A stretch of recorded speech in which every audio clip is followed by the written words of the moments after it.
I'm still one with creation because I did sunrise this morning. So I blessed my spirit before I took my body out into the world.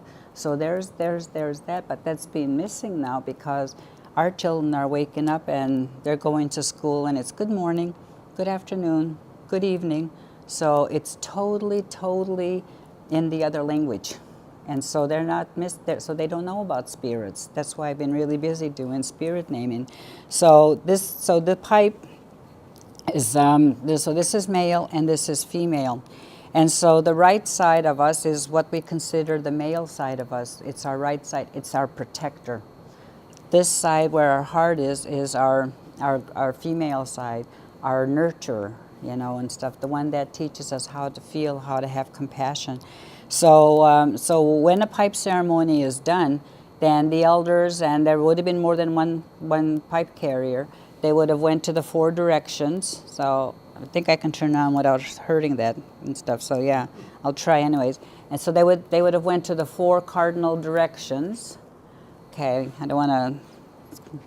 And then they would have went above to the ancestors who were here before us to thank them for these teachings and these ceremonies. Then we would have went to our Earth Mother and promised that while we're Earth walkers, we're going to walk in the most humblest, respectful way possible.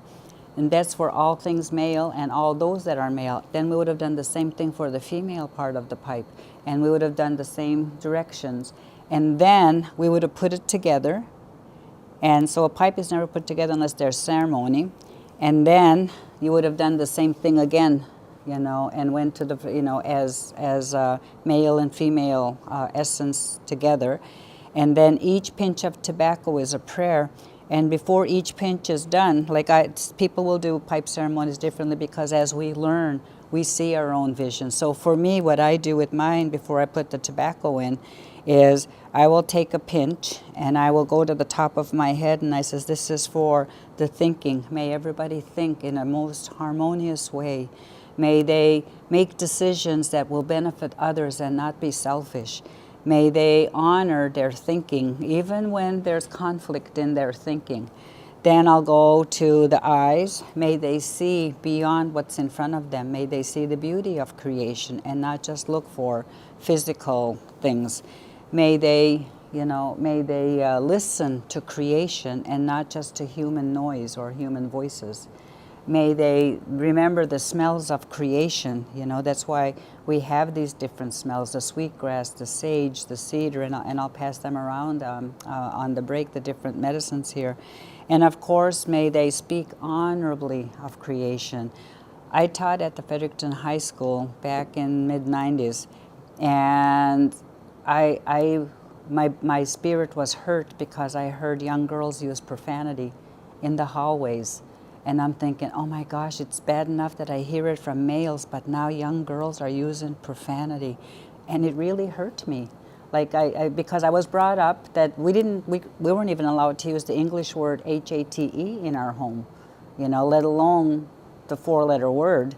So I remember telling the school, and I said, as a body, I can't believe there's no rules against profanity.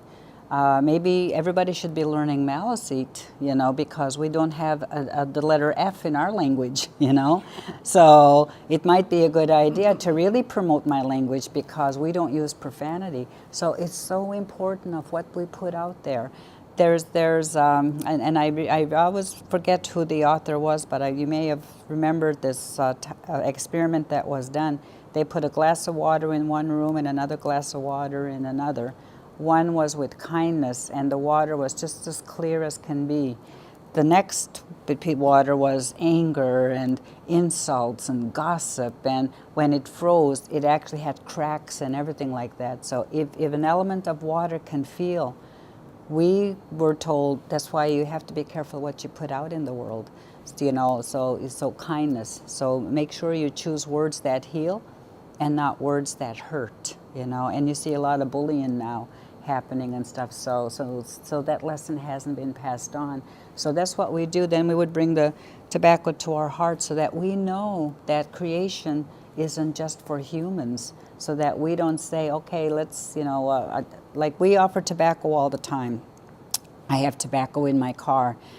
if I see roadkill, I roll my window down and I offer tobacco to that roadkill, and people say, why, it's dead. I says, yeah, but we probably were driving in their living room and we've never got to acknowledge that we're taking up space. This could have been their space, and granted, we have to make room for humans, yes, but we have to acknowledge and respect the four-leggeds, the winged ones, the insects, all of that. Like, I don't step on ants, I don't step on spiders. Yesterday at the thing, I told him, I said, rather than stepping on a spider, you pick it up and you take it outside, you know, because otherwise you're going to, you know, feel disrespect in that day if you purposely do it. Of course, there's accidents, you know, like I even apologize when I accidentally do it and stuff, you know. And then, of course, so the heart's important, because in our heart should be love, understanding, compassion, not anger, resentments from way back when. And unfortunately, generationally, we carry anger from our parents, grandparents, etc.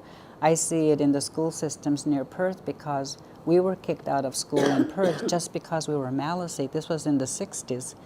And there's still residual effects of people who remember those Indians. We don't want them in our schools. They get everything, which is part of another presentation and stuff. So, yeah. Yeah. So then, and then we bring the smoke to our hands, you know, so I'll put this hand and that hand, so that I always do my hands and create in balance, so that I don't abuse, I don't take things that don't belong to me, I don't hurt, I don't violate, and I thank Creator for the use of my hands so that I can be Creator in a good way. Then we bring the smoke to our feet, so I'll put my tobacco to my feet so that I walk a balanced earth walk, and then I put it in. And even the offer to the ones before us and to the ones after us, and then I put in. So you could imagine if you had 50 pipe carriers and they're all doing ceremonies, and then of course the mission, you know, the government officials are going, hurry up, we don't have much time. You know what I mean? Because that always happens. Can you do a ceremony in 5 minutes because we have a speaker coming up, and it's going like, oh, okay, I can shorten it up, you know, and stuff. But that's what I mean. They don't take. Nobody wants to take time for that ceremonial aspect, and that's why it was sacred, because it wasn't just an individual prayer. It was for all of creation. And so that's what we do that. So that's why we call it sacred prayer. So, and pipes are, you know, which is another session later on that we'll talk about. But I'll leave my pipes here for now. Next slide. Yeah, please. Drum, grandmother drum. So the first sound and the last sound the first sound that we are gifted with is our hearing. I always tell my students, why do you think we have 2 ears and 1 mouth? As a student, I'm sure you had teachers say, listen, listen, do your talking after class. You know what I mean? Because for us as coming from an oral tradition, we listened. We didn't have books that we could go back to hear the story over again or read the story over again. We had to listen, otherwise we'd miss out on the story or the content of it or the teaching from it. And so we would go back the next night, and we would couldn't wait for the next part of the story. So we were taught to listen. And right now, even teaching babies, like I work with babies, and I take babies into the woods with their parents so they can hear the different sounds of leaves when the wind, you know, goes through them, so that they're not afraid when they go to the woods for the first time, or afraid of, oh, look at that ant, you know what I mean? So because babies are afraid of these things because they're not exposed to it. So we're starting these babies in the way that we were brought up, to be listeners. And so, so that's why it's important. So in the womb, and the other thing is darkness. If anybody's afraid of the dark, we always say, you know, you started your life in darkness, because our mothers didn't have night lights or candles, or, you know, or those bigger lights. So you started in darkness, because you have to have darkness to honor the light. You have to have light to honor the darkness. So there's that balance. So in our mother's womb, her heartbeat, and the heartbeat is the echo of the grandmothers before us. Imagine how sacred that is, to hear the echoes of your grandmothers, you know, that you never got to meet from generations before.